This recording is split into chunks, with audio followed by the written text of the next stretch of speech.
नमस्कार, आप देख रहे हैं इंडिया अपडेट और मैं हूं आपके साथ श्वेता मोगा। भारत सरकार द्वारा 25 जुलाई 2015 को मिनी स्मार्ट सिटी मिशन की गाइडलाइन जारी की गई थी, जिसके अंतर्गत में प्रतिस्पर्धा के आधार पर 100 शहरों का चयन किया गया था, जिसमें कटनी को भी चुना गया। जिसके चलते अमृत योजना के अंतर्गत कटनी में सीवरेज तथा स्टॉपेज परियोजनाओं और मिनी स्मार्ट सिटी कार्यशाला पर परिचर्चा का होटल अरिंदम में महापौर, विधायक और नेता प्रतिपक्ष ने दीप प्रज्वलित कर आयोजन की शुरुआत की। मध्य प्रदेश सरकार के राज्य मंत्री संजय पाठक के मुख्य अतिथि में आयोजन किया गया, जिसमें मुंडवारा विधायक संदीप जायसवाल, महापौर संशाख श्रीवास्तव, कलेक्टर विशेष गढ़पाले, एसपी शशिकांत शुक्ला, संजय जैन आयुक्त नगर निगम, नेता प्रतिपक्ष वरिष्ठ अधिवक्ता मिथिलेश जैन और संतोष शुक्ला अध्यक्ष नगर निगम मुख्य रूप से उपस्थित रहे। परिचर्चा में शहर को कैसे अच्छा और सुंदर बनाएं, इस पर नगर निगम के सभी पार्षद और समाज सेवी और राजनीतिक संगठन के पदाधिकारी ने हिस्सा लेकर अपने अपने विचार रखे। तो ये सारी चीजें लगातार करने की हैं और इसके माध्यम से हम आप लोगों के जो सुझाव आएंगे उसके माध्यम से डीपीआर बनवा करके और शहर में मिनी स्मार्ट सिटी की क्या सुविधा दे सकते हैं, इसकी चिंता हम करेंगे। और आज इस प्रेजेंटेशन के माध्यम से और जो यहाँ पर आपके सामने एलसीडी पे हुआ और साथ ही साथ यहाँ पर जो इसका पत्रक आपको बटे हुए हैं उसके माध्यम से उसमें सुझाव का भी एक पत्रक। इस बार सावन में शुरू हुई कावड़ यात्रा पर आतंकी साया मंडरा रहा है। कावड़ यात्रा में आईबी के आतंकी इनपुट आने से पुलिस और प्रशासनिक महकमे में हड़कंप मचा हुआ है।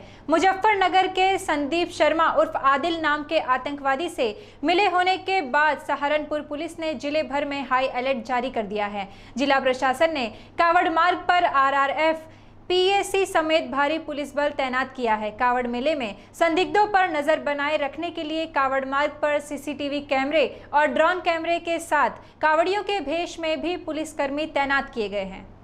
आपको बता दें कि सहारनपुर में पहले से ही आतंकी गतिविधियां होती रही है, जिसके चलते इस बार की कावड़ यात्रा अधिकारियों के लिए चुनौती भरी है। कावड़ मेले के लिए आ रहे आतंकी इनपुट पर कावड़ यात्रा शुरू होते ही जिले भर में हाई अलर्ट जारी कर दिया गया है। आतंकी गतिविधियों को लेकर पुलिस और प्रशासनिक अधिकारियों में चिंता देखी जा रही है। जम्मू कश्मीर से मुजफ्फरनगर का आतंकी पकड़े जाने के बाद से ही पुलिस महकमे में भी हड़कंप मचा हुआ है। देखिए, सावन माह जो है प्रारंभ हो चुका है और श्रद्धालु जो है वो गंगा जल लेकर आना शुरू हो गए हैं। उसके परिप्रेक्ष्य में जो हमारी तैयारियां हैं तो पुलिस की और प्रशासन की वो करीब करीब पूरी हो चुकी है।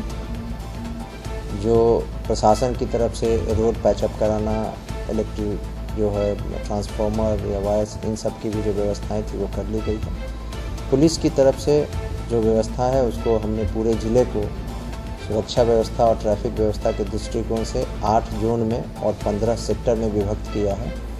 प्रत्येक जोन में सीओ स्तर के, डिप्टी एसपी स्तर के अधिकारी रहेंगे और सेक्टर में सब इंस्पेक्टर और इंस्पेक्टर स्तर के अधिकारी लगाए जाएंगे। सहारनपुर के मोहल्ला खाताखेड़ी में कुछ वर्ष पहले आतंकियों ने 6 विदेशियों को कई दिनों तक बंधक बनाकर रखा था। हालांकि बाद में सेना और पुलिस ने आतंकियों को गिरफ्तार कर विदेशी नागरिकों को सकुशल छुड़ा लिया था। इतना ही नहीं, भारतीय संसद पर भी हुए आतंकी हमले में इस्तेमाल की गई कार सहारनपुर की ही थी, जिसके चलते खुफिया विभाग लगातार शासन को सहारनपुर में आतंकी स्लीपर सेल होने की भी सूचनाएं देता आ रहा है। सहारनपुर से ही करीब 3 साल पहले लश्कर-ए-तैयबा के एक आतंकी को भी गिरफ्तार किया जा चुका है। ताज़ा मामला पिछले साल ही दिल्ली पुलिस ने फतवों की नगरी कहे जाने वाले कस्बा देवबंद से भी संदिग्ध आतंकी को गिरफ्तार किया था। शायद यही वजह है कि आतंकी गतिविधियों के चलते सहारनपुर को संवेदनशील माना जा रहा है। अब कावड़ मेले को सकुशल निपटाने के लिए जिला प्रशासन के सिर में दर्द बना हुआ है। आईबी के इनपुट के बाद जिले भर में हाई अलर्ट पहले से ही जारी कर दिया गया है। इसके लिए पूरे जिले को 8 जोन और 15 सेक्टरों में बांटा गया है। साथ ही कावड़ मार्ग पर सीसीटीवी कैमरों, ड्रोन कैमरों से चप्पे चप्पे पर निगरानी रखी जा रही है। यहाँ हम रुकेंगे एक छोटे से ब्रेक के लिए। ब्रेक के उस पार हम आपको दिखाएंगे तेज रफ्तार का कहर।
स्वागत है। चंदौली में एक बार फिर तेज रफ्तार का कहर देखने को मिला, जहां ट्रक की चपेट में आने से बाइक सवार वकील की मौके पर ही मौत हो गई। वहीं दूसरा मामला भी उसी जगह का है, जहां एक पिकअप ने बाइक सवार 2 व्यक्तियों को टक्कर मार दी, जो गंभीर रूप से घायल हैं।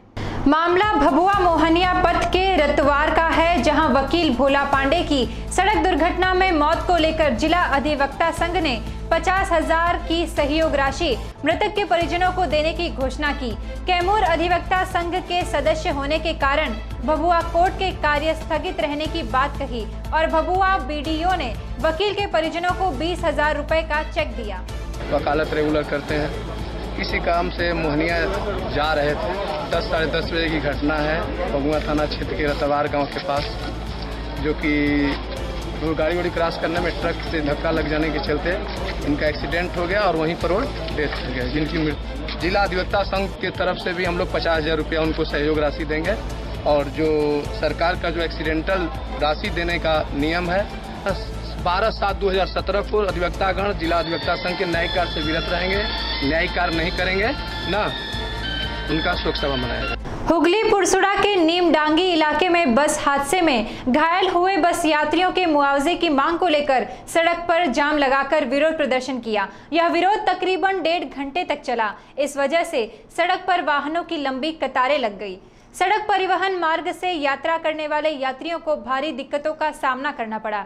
रास्ता रोके जाने की खबर मिलने पर दलबल के साथ पुरसुड़ा थाना की पुलिस मौके पर पहुंची और मामले में हस्तक्षेप करते हुए क्षतिपूर्ति के लिए बस मालिकों से विचार विमर्श कर समस्या का हल निकालने का आश्वासन दिया।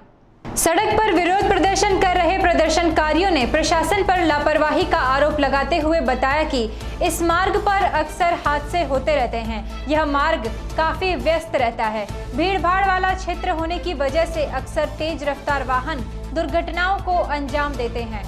उन्होंने जिला प्रशासन से मांग की है कि इस मार्ग पर चलने वाली मिनी बसें 3 पहिया यात्री वाहनों पर तत्काल रोक लगा दी जाए, अन्यथा ग्रामीण फिर से आंदोलन करेंगे। आपको बता दें कि सोमवार को आरामबाग तारकेश्वर लिंक रोड पर एक मिनी बस अनियंत्रित होकर हादसे का शिकार हुई थी, जिसमें 30 यात्री घायल हुए थे। घायलों में 4 की हालत अब भी गंभीर बनी हुई है। उन घायलों के इलाज और हादसे में हुई सामानों की क्षतिपूर्ति की मांग को लेकर यह विरोध प्रदर्शन किया गया। इस मसले को निपटाने के लिए फिलहाल प्रशासन ने सभी बस मालिकों को बैठक पर बुलाया है। इसके बाद ही कुछ फैसला हो सकेगा। जांजगीर चांपा जिले के कोटमी सोमनार में बने क्रोकोडाइल पार्क ना तो मगरों के लिए सुरक्षित है, ना ही आम नागरिकों के लिए। यहाँ मगर आए दिन बाढ़ को तोड़कर भाग जाते हैं, जिसकी वजह से ग्रामीणों में दहशत का माहौल बना रहता है। हम आपको बता दें कि आज भी एक मगर क्रोकोडाइल पार्क से बाहर भाग गया था, जिसे ग्रामीणों ने खुद पकड़ा। वन विभाग के जिन अधिकारियों की पार्क में ड्यूटी लगाई गई वे नदारद दिखे। ऐसे में किसी भी तरह की अप्रिय घटना हो सकती है। पार्क में आए दिन मगर बाहर निकलकर गांव में घूम रहे हैं, जिसकी वजह से पूरा गांव दहशत में जीने को मजबूर है और वन विभाग का कोई भी अधिकारी इस मामले में सुध लेने को तैयार नहीं। आखिरकार जनता जाए तो जाए कहां? आगरा में आरटीओ विभाग ने लंबे इंतजार के बाद आखिरकार अपने यहां बनने वाले लाइसेंस की फीस को ऑनलाइन कर आने वाले फरियादियों की मुश्किलों को कम करने की एक पहल की है, जिसके बाद लाइसेंस बनवाने वाले अब दलालों को दरकिनार कर दिया गया। अब लाइसेंस बनवाने वाले सीधे विभाग में ही फीस जमा कर सकेंगे। नई व्यवस्था सोमवार से शुरू हो चुकी है। आगरा में लंबे समय से पेंडिंग पड़ी ऑनलाइन फीस प्रक्रिया को आखिरकार आरटीओ विभाग ने सोमवार यानी 10 जुलाई से लागू कर दिया गया। आरटीओ प्रशासन की माने तो अब कर्मचारियों के साथ साथ अधिकारियों पर भी काम का बोझ कम पड़ेगा। आरटीओ अधिकारी ने बताया कि इससे आम आदमी को घर बैठे लाइसेंस की फीस जमा करने की सुविधा मिल सकेगी।